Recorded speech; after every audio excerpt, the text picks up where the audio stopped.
Olá a todos, é um prazer estar novamente com vocês no nosso nono seminário do CEP Racial, agora através do Núcleo de Estudos e Pesquisas em Economia Verde, Antirracista e Mudanças Climáticas.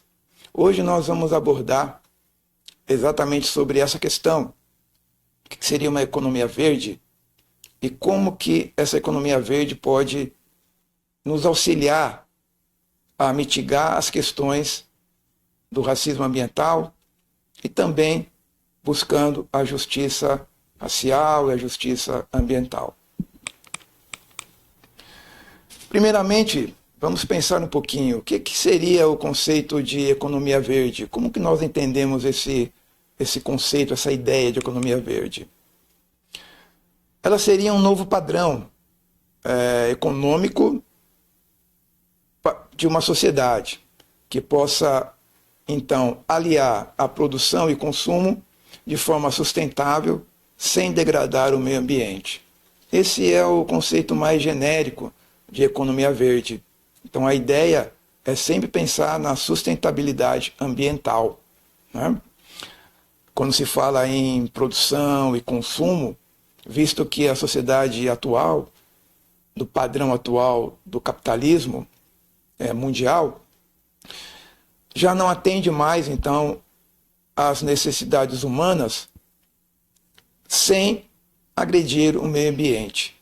Esse padrão de produção e consumo, ele já não é suportável para o nosso planeta. Por isso nós precisamos realmente mudar esse padrão econômico e buscar um outro tipo de padrão que seja sustentável ambientalmente, mas também que seja equitativo em termos de justiça racial e justiça ambiental.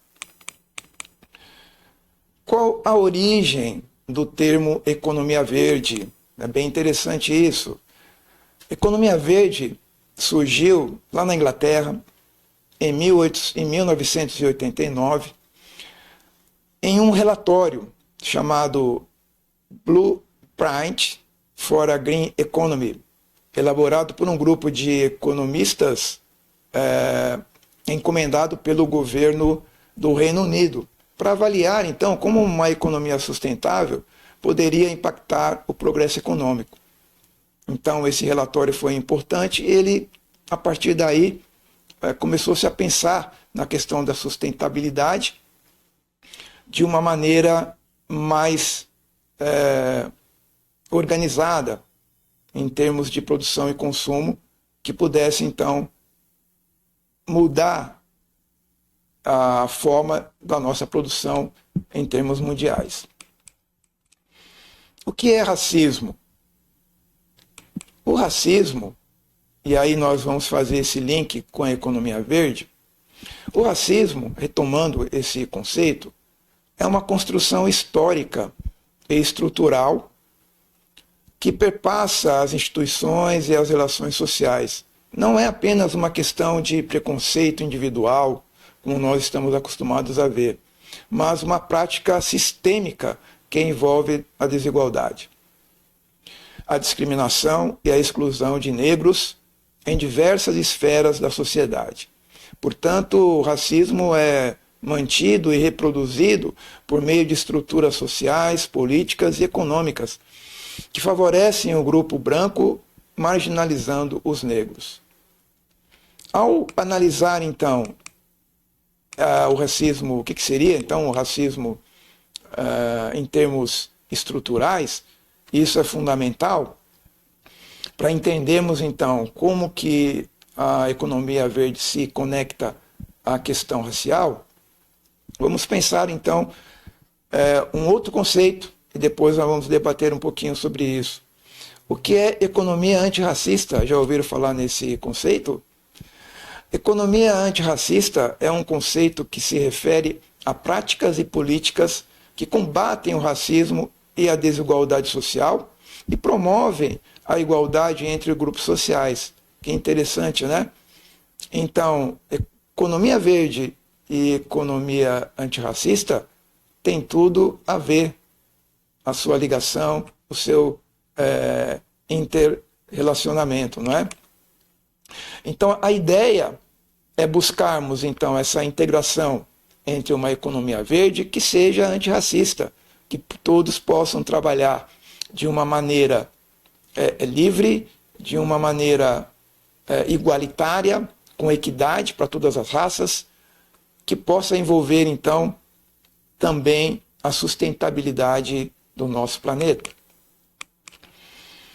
É possível aliar a ideia de economia verde e economia antirracista? Sem dúvida. A economia verde e antirracista, ela busca integrar a sustentabilidade na produção e consumo ao combate às desigualdades raciais, garantindo que políticas sociais e ambientais sejam igualmente benéficas e justas para todos, sem perpetuar, então, a discriminação ou a marginalização. Essa é a ideia de uma economia verde que seja também antirracista. Qual o sentido de defender uma economia antirracista? Será que tem algum sentido nessa luta? Como nós já vimos, tem muito sentido. Na realidade, eu diria até que isso perpassa no futuro da humanidade. Como seria o futuro da humanidade? Isso perpassa exatamente pela defesa de uma economia verde antirracista. A economia verde antirracista, ela deve promover a sustentabilidade e incluir pessoas e comunidades marginalizadas ao acesso a recursos, empregos verdes e tecnologias, combater a injustiça ambiental e social sofridas pelas populações negras, indígenas e periféricas. Portanto, é fundamental e primordial a luta, né, por uma economia verde que seja antirracista. Falar apenas de economia verde sem integrá-la a uma economia antirracista não há muito sentido. Por isso, nós buscamos aqui no CEP Racial, através do Núcleo de Economia Verde Antirracista e Mudanças Climáticas, exatamente a inserção da mudança dessa economia, do atual modo de produção capitalista, para uma economia que seja sustentável e antirracista. Qual o conceito de racismo ambiental e qual o sentido de pensarmos racismo ambiental dentro desse modelo que defendemos aqui de economia verde antirracista? Vamos ver um pouquinho. O racismo ambiental refere-se à desigualdade racial nas políticas e práticas ambientais, onde comunidades negras, principalmente periféricas, indígenas, entre outras, são desproporcionalmente afetadas por danos ambientais. Essas comunidades, elas enfrentam maior exposição a riscos ambientais e têm também menos acesso a recursos e soluções para mitigá-los. Então, o racismo ambiental é uma realidade, infelizmente, em todo o país, né? Em todos os estados brasileiros, e, portanto, é fundamental que nós a combatemos. Como a economia verde, então, pode combater o racismo ambiental? Essa é a grande pergunta que nos fazemos, né, constantemente. A economia verde, ela pode ajudar a combater o racismo ambiental por meio de ações que promovam a justiça social e a sustentabilidade. E aqui eu trouxe para vocês 10 formas que eu achei muito interessantes de combatermos, então, o racismo ambiental através da economia verde. A primeira delas é a transição energética justa. O que seria isso? É investir em energia limpa e garantir que as comunidades vulneráveis tenham acesso a áreas verdes e infraestruturas sustentáveis. É fundamental que a transição energética, que é um dos elementos dentro da economia verde, atinge as comunidades periféricas, comunidades negras. Vejam como a interseção, né, entre economia verde e a questão antirracista é fundamental. Não há economia verde, não há transição energética justa sem pensarmos nas comunidades negras, periféricas, indígenas, quilombolas, que são extremamente afetados por essa extração de energia que acaba sendo degradante tanto para o meio ambiente, mas também para as próprias pessoas, né? Afetando a sua saúde, a sua forma de vida, etc. Né? Uma outra forma seria a descentralização de recursos, ou seja, destinar investimentos ambientais para bairros historicamente marginalizados, melhorando o saneamento e o transporte e a qualidade do ar. Veja como se fala em economia verde, antirracista. Se pensarmos a partir desse momento, não dá para desvincular uma coisa da outra. Não é? A nossa vida, pensando em melhorias em termos de meio ambiente, de qualidade de vida, com a economia verde, ela tem que perpassar por a questão do racismo ambiental. Não é? O combate ao racismo ambiental é um dos elementos fundamentais para se chegar a uma economia verde. Uma outra forma seria os empregos inclusivos, empregos verdes principalmente, ou seja, criar oportunidades de trabalho sustentáveis, isso é um emprego verde, para populações afetadas pelo racismo ambiental, promovendo qualificação profissional. Sabemos que a população periférica, população negra, em sua grande maioria desqualificada, o ensino chega pouco para essas comunidades, então é fundamental que, ao pensarmos numa economia verde antirracista, desenvolvamos investimentos para essas comunidades, que possa trazer empregos que não sejam apenas empregos comuns, mas empregos que pensem na sustentabilidade. E aí eu chamo a atenção das empresas, que é fundamental que as empresas também colaborem nesse sentido, né? Que trabalhem em empregos verdes, que pensem na questão da população mais marginalizada e que busquem, né, postos de trabalho para essa população.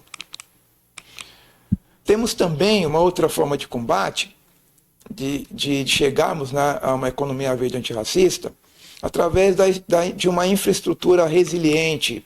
O que seria uma infraestrutura resiliente?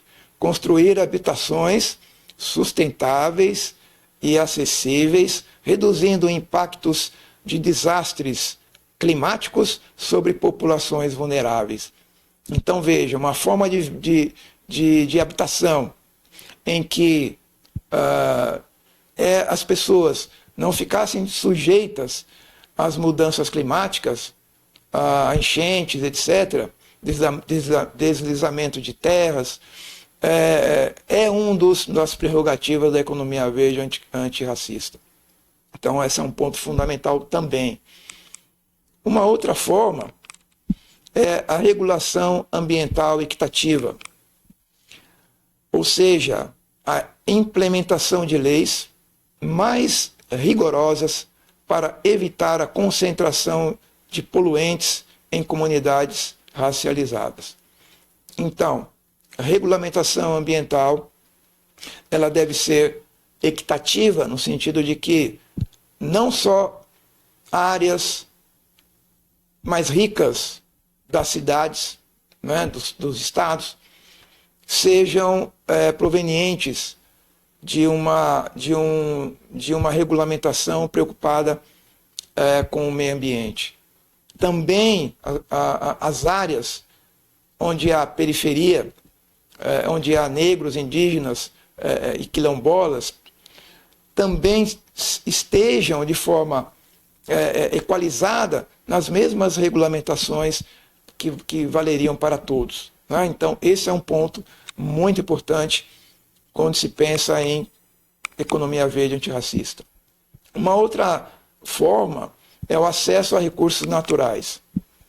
Garantir, então, que grupos historicamente excluídos tenham direito à água potável, áreas verdes e alimentação saudável é um ponto-chave, um ponto muito importante para se atingir uma economia verde antirracista. Pensar em melhorias em termos ambientais para essas populações é também pensar na melhoria da sua qualidade de vida, de como elas conseguem uma qualidade de vida que seja realmente digna de todo ser humano. Então, água potável, saneamento básico, áreas verdes, áreas em que as pessoas possam brincar, cuidar da questão da cultura, de esportes. Isso também é um ponto-chave para quando se pensa em economia verde antirracista. Então, tudo aqui acaba se complementando, não é verdade? Um ponto estratégico fundamental que eu queria chamar a atenção também é a participação comunitária. Então, vejam, incentivar a inclusão de comunidades afetadas nas decisões políticas ambientais é também um ponto-chave para se atingir uma economia verde antirracista. Na realidade, eu diria que a participação é o carro-chefe quando se pensa em medidas que possam trazer, né, uma sustentabilidade da economia e combater o antirracismo. Só através da conscientização das pessoas, e aí eu chamo a atenção, e eu vou comentar já da educação, é que nós conseguiremos realmente atingir uma economia verde antirracista. E a educação, ela também pode ser feita através da participação comunitária, nas próprias comunidades. É claro que a educação formal, no ensino fundamental, médio, na universidade, é um ponto fundamental, principalmente para essas populações, o acesso à educação formal. Mas eu diria que também uma maneira de nos conscientizarmos da importância da economia verde antirracista é o debate nas próprias comunidades, nas associações, etc. A partir daí é que se vai criar, então, essa consciência da luta por um mundo mais sustentável e antirracista e também influenciar nas decisões políticas, não é verdade? Temos aqui também, já indo para o nosso final, o desenvolvimento sustentável local. Ou seja, apoiar pequenos negócios ecológicos em áreas marginalizadas, promovendo autonomia econômica. Então, veja como é importante alinhar dentro da luta antirracista também a questão econômica, no sentido de que é importante desenvolvermos a economia local, em que as pessoas possam gerar trabalho onde elas já estão há muitos anos, já constituíram lá até famílias, né? Muitas vezes nasceram naquele local, são comunidades mais carentes, mais vulneráveis, e muitas vezes pensamos na melhoria da situação habitacional, na situação dos equipamentos públicos, no saneamento, de água potável, etc. Mas também temos que pensar na possibilidade de gerar empregos nessas próprias localidades, para que as pessoas não possam também se deslocar em grandes tempos e áreas pela cidade, às vezes levando 2 ou mais horas, né, para chegar ao seu trabalho, perdendo um tempo precioso e podendo trabalhar próximo da sua residência. Então, desenvolver a sustentabilidade local também pressupõe essa criação de pequenos negócios, né? E eu diria mais, negócios que sejam ecológicos, negócios que as pessoas precisam aprender a não prejudicar o meio ambiente. Então, qualquer ação, por exemplo, reciclagem, a que as próprias pessoas podem fazer isso em casa ou no seu próprio pequeno negócio, já é uma ação sustentável, já é uma atitude, né, de desenvolvimento sustentável local. E, como eu comentei também, a educação ambiental, que tem ligação direta, né, quando se fala em participação comunitária. A educação ambiental, especificamente, é levar o conhecimento sobre sustentabilidade e direitos ambientais para escolas e comunidades vulneráveis.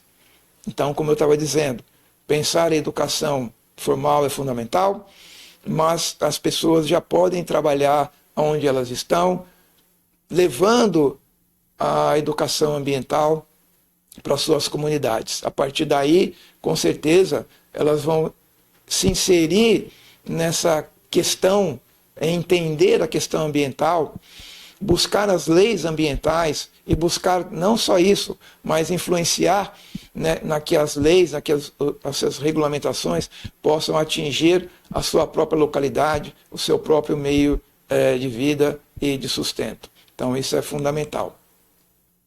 Valorizar os saberes tradicionais envolve a educação ambiental.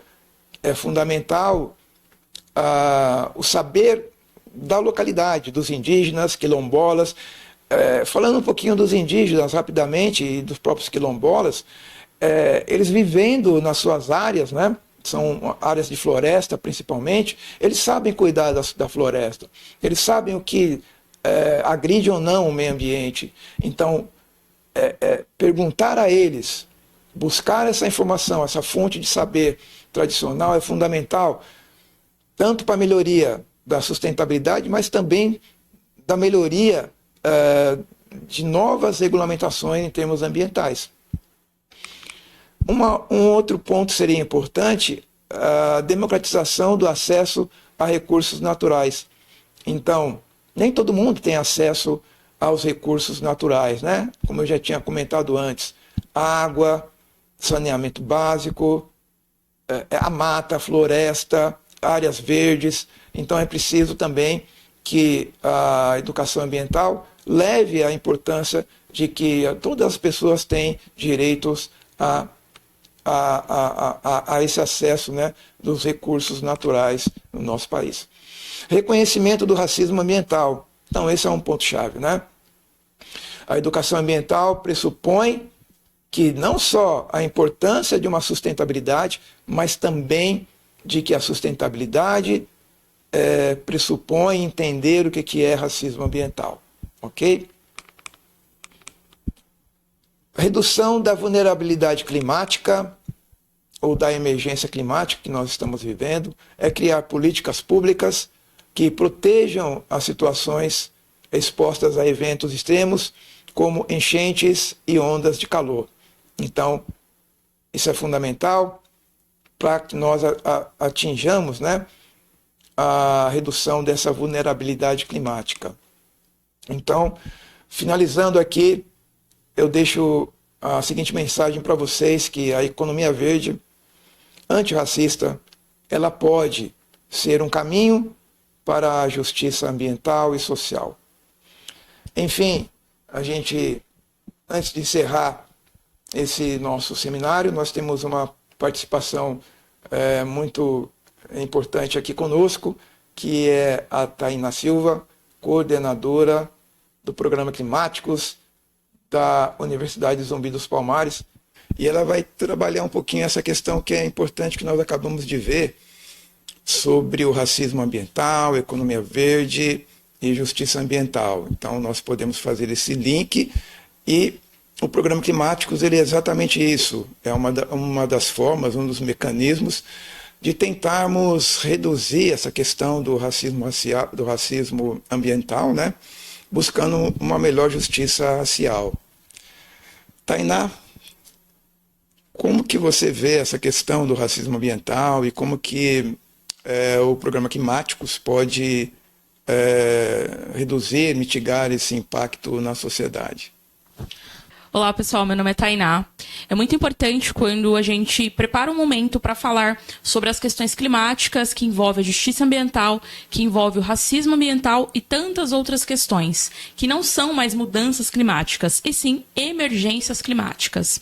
Eu sou coordenadora do programa Climáticos e o nosso intuito é preparar as pessoas e sensibilizá-las para o enfrentamento dessas emergências climáticas. Exemplo, as chuvas intensas causam enchentes, alagamentos e inundações, e as as pessoas mais afetadas são aquelas que moram nas comunidades periféricas por conta do racismo ambiental. São pessoas que muitas vezes não têm como morar em outro local que não seja perto de rios, de encostas, de morros. São pessoas que vivem em situações alarmantes.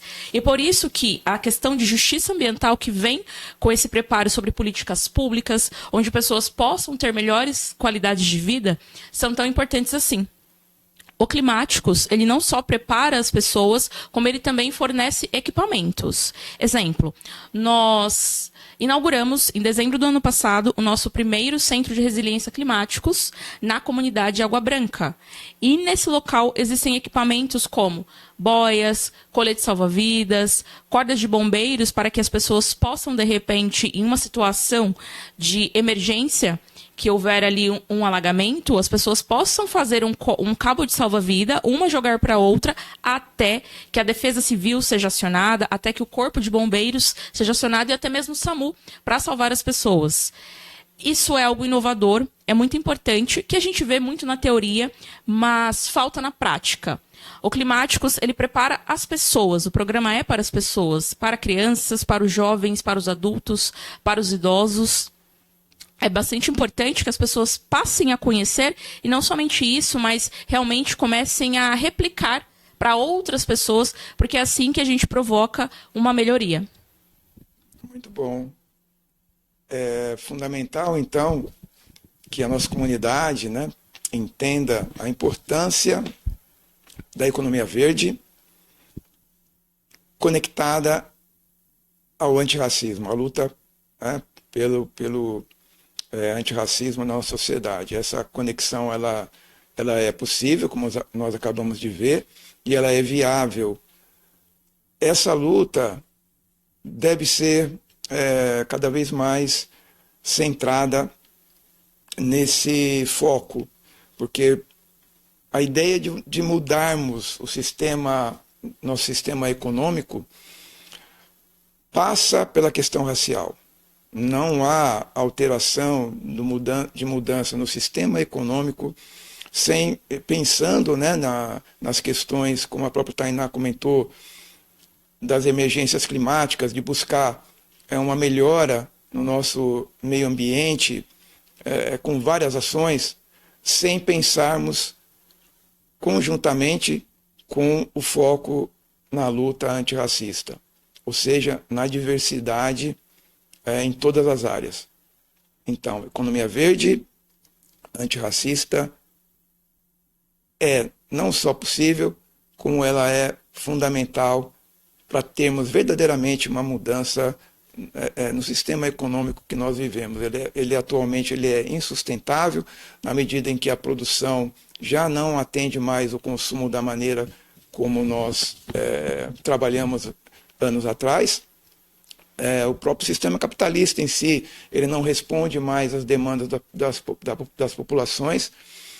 A questão da exploração, a questão tanto das pessoas, mas a exploração principalmente do meio ambiente, vai estar trazendo mudanças terríveis, né, do ponto de vista ambiental, do ponto de vista étnico. Portanto, é fundamental, então, que nós pensemos nessa alternativa de uma economia mais sustentável e que inclua pessoas de todas as raças. Esse é o nosso intuito aqui com o CEP Racial, aqui da Universidade de Zumbi dos Palmares. E, Tainá, como que você acredita que as pessoas podem contribuir com essa questão de mitigar, né, o racismo ambiental e buscar a justiça climática? Bacana a sua pergunta, professor. A gente precisa entender que esse movimento ele é coletivo, então ele insere todas as pessoas em diferentes esferas. Claro que aquelas que possuem um alto poder aquisitivo vão ter ar-condicionado em casa para não sofrer com calor extremo, vão ter a possibilidade de se locomover para outro país ou para outro estado que tenham menos impactos ambientais. Mas a gente precisa entender que esses movimentos, que essas questões ambientais, elas vão atingir a todos, em todas as escalas. E por que é importante com que as pessoas participem deste processo? Claro que a gente depende de um poder público. As políticas públicas, elas são muito importantes para que provoquem movimentações e que provoquem mesmo mudanças significativas. Mas existe algo que eu vejo que, na minha visão, algumas pessoas possuem dificuldades porque não dão valor. E o que é isso? É o trabalho voluntário. Quando a gente se dedica a algo voluntário, você não só cresce como pessoa, como você contribui com a sociedade. E eu quero deixar, então, esse convite a vocês. No programa Climáticos, nós temos a Brigada Climáticos, que é formada por profissionais voluntários. Quem são esses profissionais? Profissionais da saúde, como técnicos de enfermagem, enfermeiros, médicos, advogados, gestores ambientais, engenheiros ambientais, pessoas com ou sem formação acadêmica, mas que verdadeiramente possuem o desejo de ajudar a sociedade. Por que não ajudar as pessoas dentro desse trabalho voluntário? Porque aí sim, você não promove somente uma mudança significativa dentro da sua comunidade, como de uma forma coletiva, pensando no futuro do planeta. Muito bom, Tainá.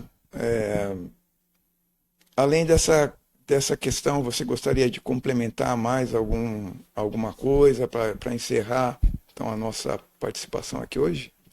Eu vou deixar para vocês 2 frases para reflexão, e são frases que fazem parte do nosso trabalho, que é: e aí, estamos preparados? Não, mas nós temos um plano, e o plano é o Climáticos. E a segunda frase, que o professor Cláudio já deve ter ouvido bastante também, é: somos todos climáticos. Muito bem, pessoal. Até a próxima. Então, eu agradeço a presença virtual aqui de vocês que estão nos acompanhando. E, mais uma vez, encerramos aqui mais um seminário, o 9º seminário do CEP Racial. Nesse seminário, que envolve uma produção do Núcleo de Estudos em Economia Verde, Antirracista e Mudanças Climáticas. Obrigado e até mais.